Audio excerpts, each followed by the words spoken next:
Fikut në ekonominë shqiptare, kryesisht në ndërtim, Edi Rama, pasi u bëri thirrje evropianëve të blejnë prona në Shqipëri, ka filluar të reklamoj po në mediat evropiane dhe kullat e Tiranës. Një intervistë në duke sponsorizuar në gazetën gjermane Dezen kishte kryefjalë zhvillimin e projekteve arkitekturore në Shqipëri, ku Edi Rama u shpreh se Shqipëria do të ketë yllin e saj të arkitekturës. Gazeta gjermane u ndal edhe tek aktiviteti Buk Kripe Zemër, ku të pranishëm ishin arkitektë huaj, disa nga të cilët ngritën pyetjen se kush i financon këto kulla dhe kush do të jetojnë në to. Një nga arkitektët turq që ishte i pranishëm në aktivitet, delte në dosjet e SPAK, ku një grup kriminal në Durrës kërkon ta kontraktoj për një projekt për të cilin kishin marrë garanci nga Edi Rama për lejen e ndërtimit.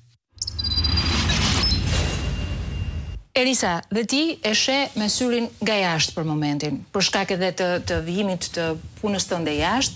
Dhe në atë bashkëpunim, në atë bashkëbisedë që ne kemi bërë para disa kohësh, ti më ke shprehur edhe shqetësimin tënd për mënyrën se si po përthithej tashmë kjo tezë e narkoshtetit, e cila fillimisht kur u deklarua nga lideri i opozitës, shkaktoi hilaritet shumë të fortë, si një nga mënyrat e tij agresive të egzageruara për të përshkruar vendin. Tashmë ajo duket se është normalizuar edhe në diskutimet e ndërkombëtarëve për të mos thënë që po shkon edhe në raporte, se ato të antimafjas është e sigurt. Për çfarë bëhet fjalë konkretisht, Eris? Nëse do më lejosh, me që jemi në temë dhe dua të bëj një koment shumë të shkurtër në raport me atë sa pa me kryeministrin, duket sikur kryeministri e ka vendosur vetveten ose e kanë vendosur ndoshta ndërkombëtar apo të tjerë njerëz si një maskot në këtë forume apo arena ndërkombëtare. Dhe është qesharak të shohësh një kryeministër i cili nuk e merr seriozisht partneritetin që ne e konsiderojmë të rëndësishëm në raport me Bashkimin Evropian dhe Shtetet e Bashkuara të Amerikës dhe i bën ata objekt tallje në nivele të tilla.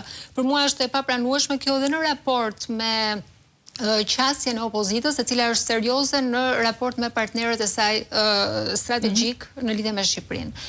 Të rikthehemi pak tek pyetja dhe do më japësh ndoshta vetëm pak kohë për t'i dhënë edhe teleshikuesit një kontekst më të gjerë në atë që është duke ndodhur.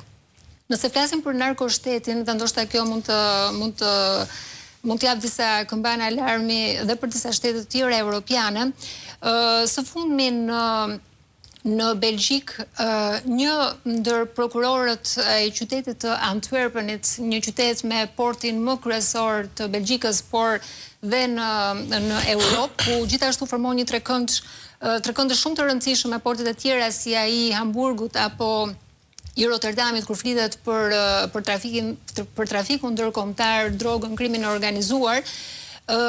Prokuroria e qytetit të Antwerpenit së fundmi ka shkruar një letër të hapur Komisionit të Drejtësisë në Belgjik, ku ajo shpreh shqetësimin e saj në raport me strukturat mafioze të cilat kanë krijuar një pushtet paralel. Dhe në këtë mënyrë është duke nisur etapa e një zhvillimi të narkoshteti në Belgjik.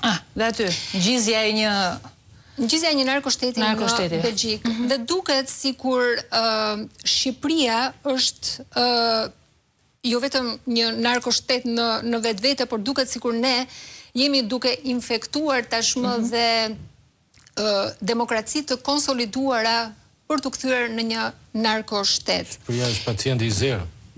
Pacienti i zero, tamam. Për ta kuptuar se çfarë ka ndodhur, prokuroria e qytetit të Antwerpenit, ajo flet për karakteristikat kryesore të narkoshtetit dhe ajo përmend 3. E para është ekonomia ilegale, dhe ekonomia ilegale shfaqet në forma të ndryshme, në ekonomi me para të shumta kesh, dhe çfarë është e rëndësishme dhe të shpjegon dhe lidhjen me Shqipërinë, biznese të cilat operojnë në fushën e biznesit, në fushën e hotelerisë apo të pasurive të paluajshme. Dhe nga inserti që ju sapo treguat, është një ftesë e gjerë e kryeministrit, i cili fton të huajt të investojnë në Shqipëri. Po thuajse zakonshme, e shpesh këto kohë biles më duket sikur çdo javë ka nga një reklam tillë. Kryeministri kur ka stok. Edhe kur gjës po ecën. Pra kjo është karakteristika e parë e narkoshtetit, një ekonomi ilegale dhe pastrimi i parave të pista. E dyta që ajo përmend si karakteristikë është korrupsioni, korruptimi i doganierëve, i policisë, i zyrtarëve që punojnë nëpër institucione të të drejtësisë, ata blien ose kërcënohen në forma të ndryshme dhe karakteristika e tretë e narkoshtetit është përdorimi i dhunës. Përdorimi i dhunës si ndërmjet bandave, pra ndërmjet vetes, por edhe dhuna ndaj qytetarëve të pafajshëm, të cilët bëhen viktima të kësaj dhune të krimit. Lajmi i përditshëm në Shqipëri. Lajmi i përditshëm. Asnjë deri tani pa jemi imun. Ju do të mendoni që ky është një lajm i përditshëm në Shqipëri, por me keqardhje e them që ky është një lajm po bëhet gjithmonë më i zakonshëm edhe në Belgjik. Mjafton t'ju kujtoj rastin e shqiptarit i cili u var në tabelat e autostradës në Belgjik, i cili krijoi një perceptim frike dhe tek qytetarët belg, kështu që këto situata të cilat i përjetojnë në Shqipëri po eksportohen edhe në një Belgjik me një demokraci të konsoliduar, duhet të thënë. Pra kërcënimi është i fortë për një shtet të tillë. Ku janë edhe institucionet europiane ndërkombëtare. Imagjinoni çfarë ndodh me një Shqipëri e cila është krejtësisht e pambrojtur, e pa kufishme dhe pa i vënë një limit këtyre elementeve të cilat e rëndojnë narkoshtetin kur flasim në rastin e Shqipërisë. Mund të them gjithashtu që kjo prokurore është vendosur në kushtet e mbrojtjes, pikërisht për shkak të kësaj situate. Megjithatë, një element që mua më ka bërë se po e lidhja me Ranierin e Rej Treshit. Ranucci, se në tesh Ranieri, po. Dy ministreve belge, asaj të drejtësisë dhe ministres së azilit dhe të emigracionit. Me vendos pak pamjet, Elkeri, sepse i kemi, unë kam linqet e këtyre takimeve, se ka kaluar pa vëmendje, është e çuditshme. Po. Herën kërkon lekët e sekuestron spagu nga bandat, po donin gjysmë. Dhe ti kërkojmë, pse të mos? Si ato të luftës, reparacionit e luftës. Revenue sharing. Po. Pra, paralelisht me këtë letër të hapur, kemi një mision diplomatik të dy ministreve belge të cilat vinë në Shqipëri dhe në Kosovë. Kjo që po ju që shfaqni tani më në televizion është informacioni që është i shfaqur në faqen zyrtare pra të vetë ministres së drejtësisë. Përse kanë ardhur ato në Tiranë? Në radhë të parë bëhet fjalë për parat kriminale, parat që prodhon krimi, dhe ajo i referohet çështjeve të Sky ICC, që padyshim është një temë e nxehtë që diskutohet, por mjaftueshëm në Shqipëri. Dhe këto dosje tregojnë se si miliona euro para kriminale investohen në Shqipëri dhe shpesh në pasuri të paluajtshme, në projekte ndërtimi apo me biznese të cilat kanë shumë para në dorë, para kesh. Dhe për to është padyshim e rëndësishme bashkëpunimi për të shkatruar këtë model fitimi. Çfarë është këtu e rëndësishme për ta theksuar është që gjatë misionit të dy ministreve është diskutuar gjithashtu mundësia që këto pasuri kriminale, të cilat janë sekuestruar në Shqipëri shpesh për shkak të hetimeve belge, kërkohet që një pjesë e tyre të kthehet në thesarin belg. Sigurisht. Në thesarin belg.